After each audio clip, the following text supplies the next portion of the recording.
ओम शांति। 30/5/25 की वाणी है। मीठे बच्चे, तुम अभी शांति धाम सुख धाम में जाने के लिए ईश्वरी धाम में बैठे हो। यह सत्य का संग है जहाँ तुम पुरुषोत्तम बन रहे हो। प्रश्न, तुम बच्चे पाप से भी ऊंच हो, नीच नहीं, कैसे?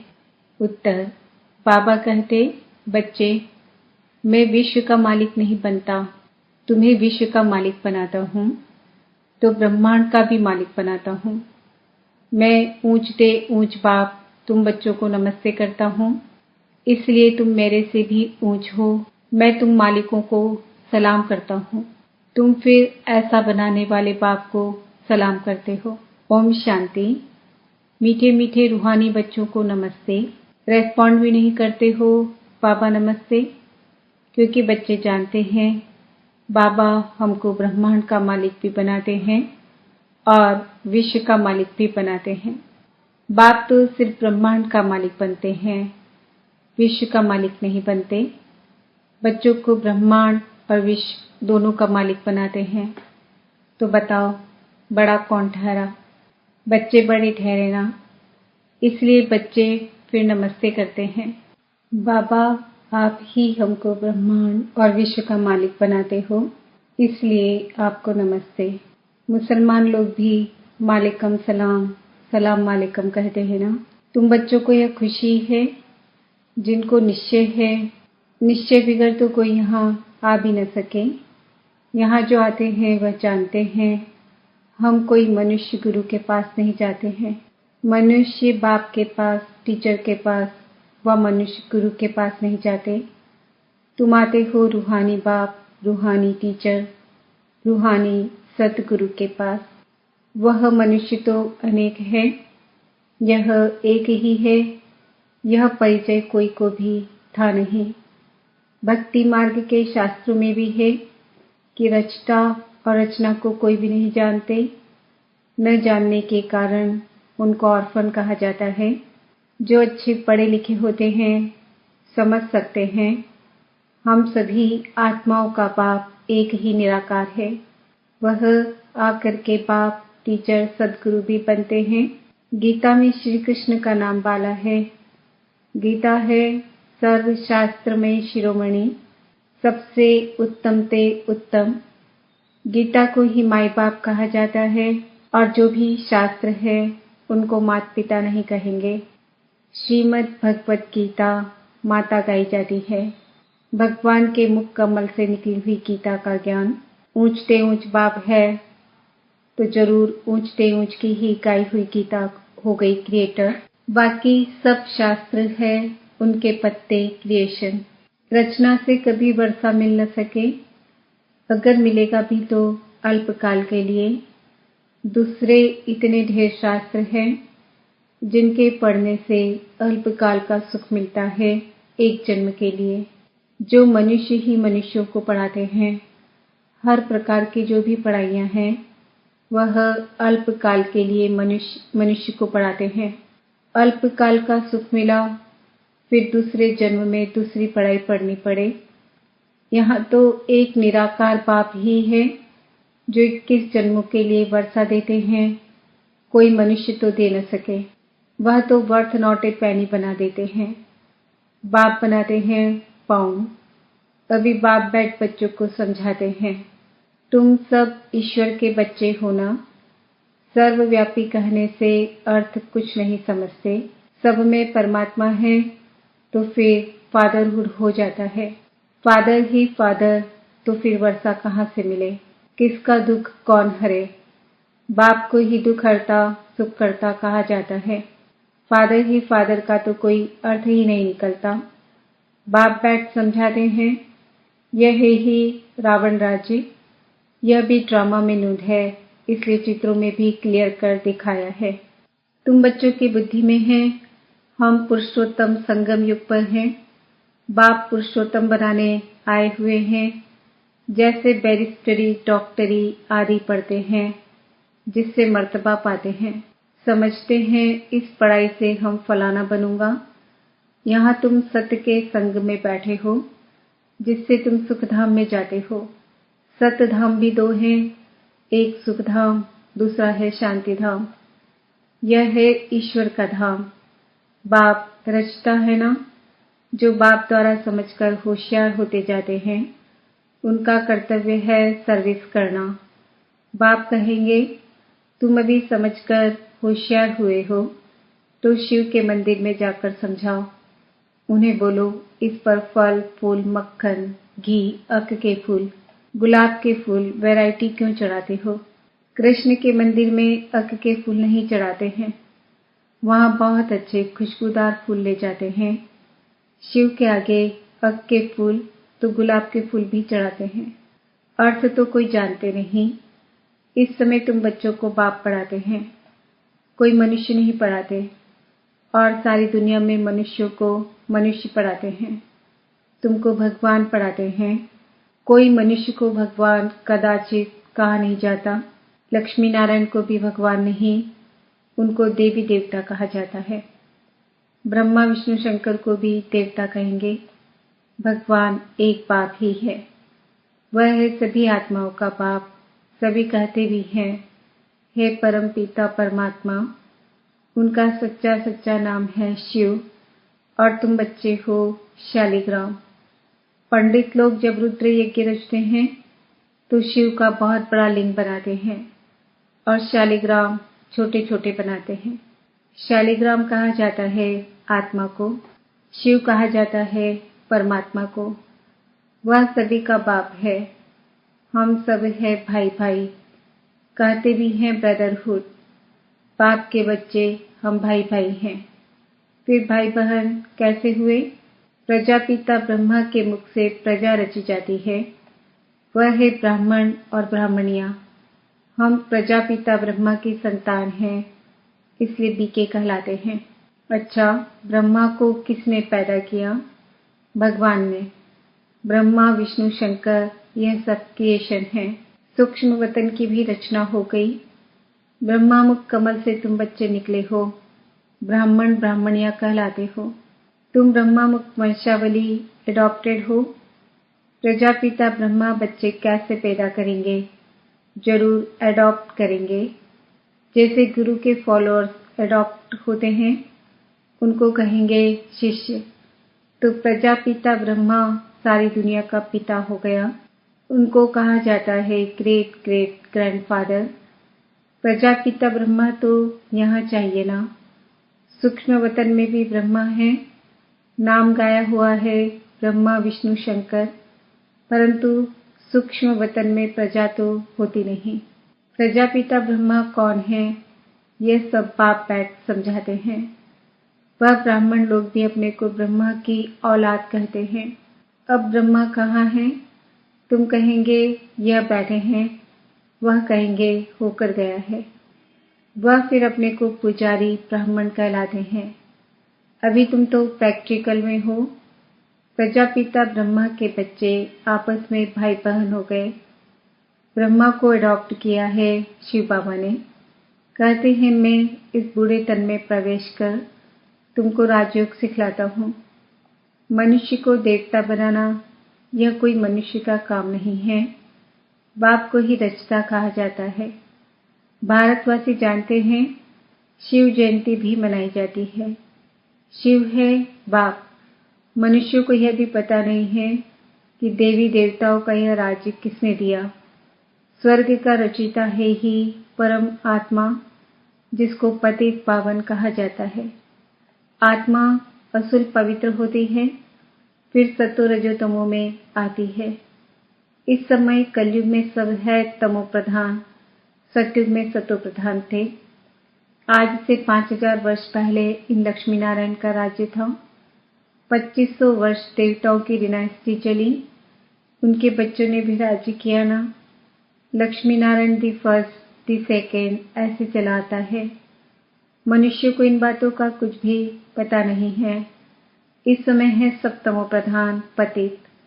यहाँ एक भी मनुष्य पावन हो ही नहीं सकता। सभी पुकारते हैं है पतित पावनाओ, तो पतित दुनिया हुई ना। इनको ही कलयुग नर्क कहा जाता है। नई दुनिया को स्वर्ग पावन दुनिया कहा जाता है। फिर पतित कैसे बने यह कोई नहीं जानते।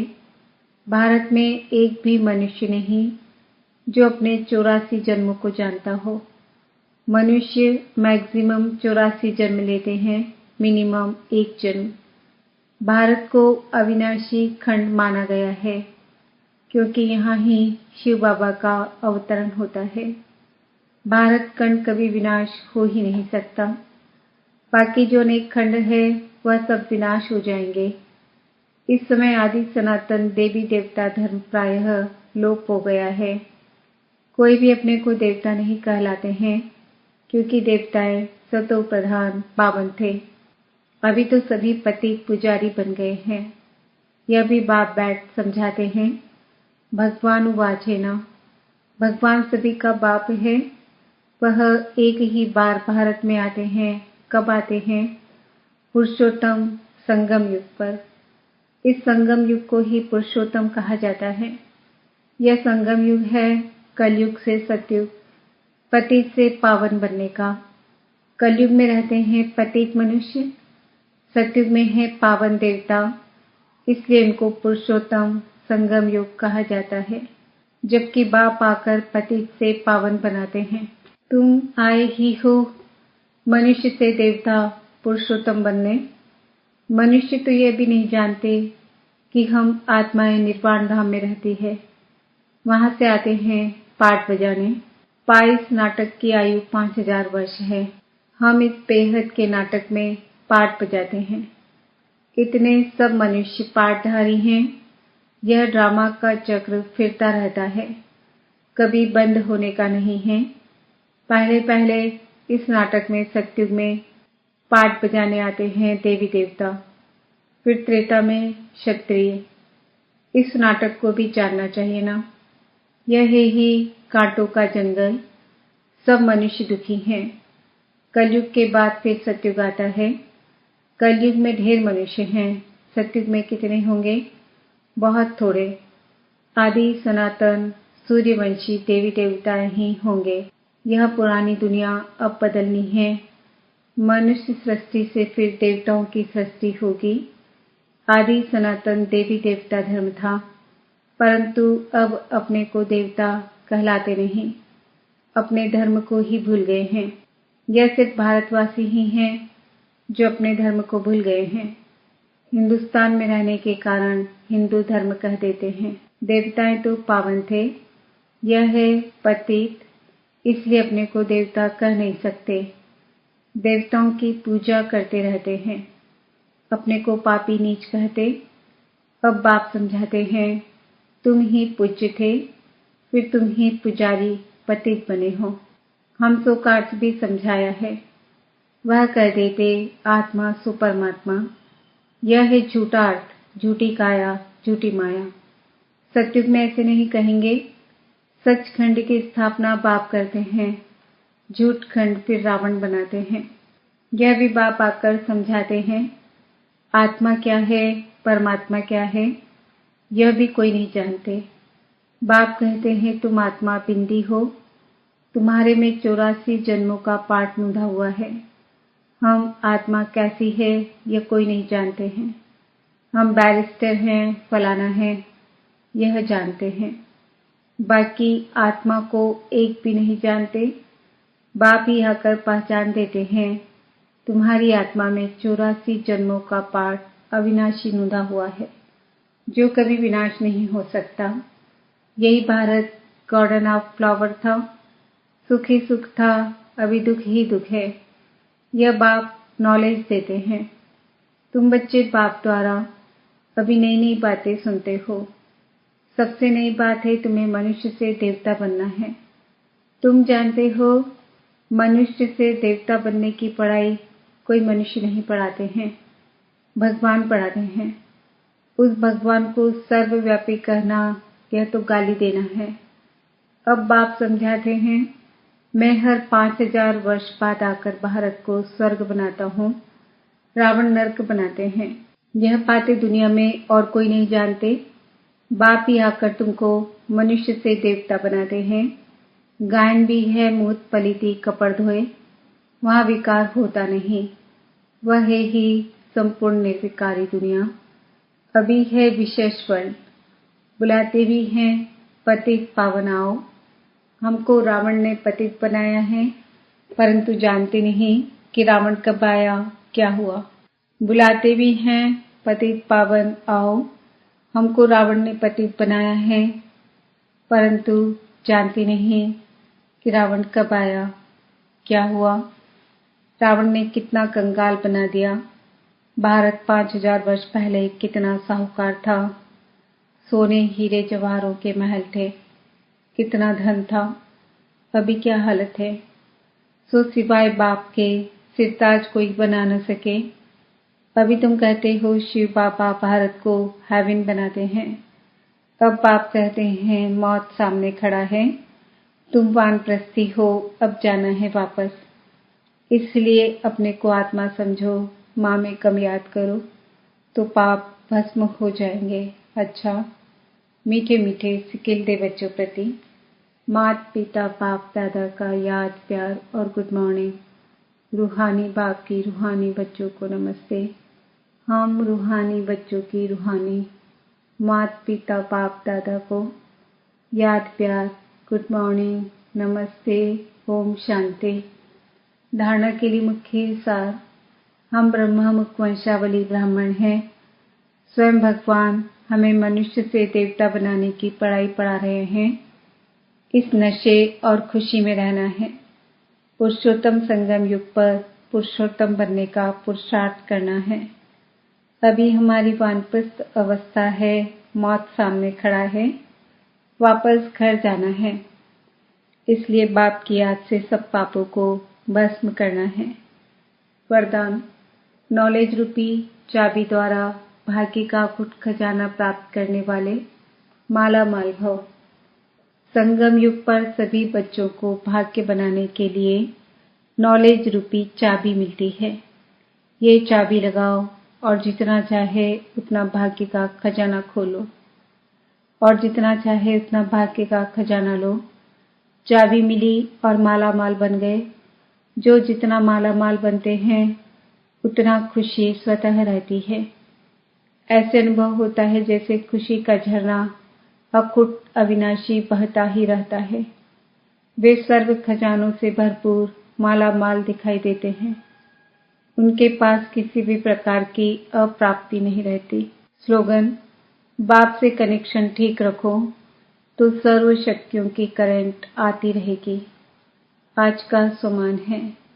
मैं आत्मा भाग्य का अखुट खजाना प्राप्त करने वाली हूँ। आज के अव्यक्त इशारे। रूहानी रॉयल्टी और प्यूरिटी की पर्सनालिटी धारण करो। जितना पवित्रता है उतनी ब्राह्मण जीवन की पर्सनालिटी है। अगर पवित्रता कम तो पर्सनालिटी कम। ये प्योरिटी की पर्सनालिटी सेवा में भी सहज सफलता दिलाती है। लेकिन यदि एक विकार भी अंश मात्र है तो दूसरे साथी भी उनके साथ जरूर होंगे। जैसे पवित्रता का सुख शांति से गहरा संबंध है, ऐसे अपवित्रता का भी 5 विकारों से गहरा संबंध है। इसलिए कोई भी विकार का अंश मात्र न रहे तब कहेंगे पवित्रता की पर्सनालिटी द्वारा सेवा करने वाले ओम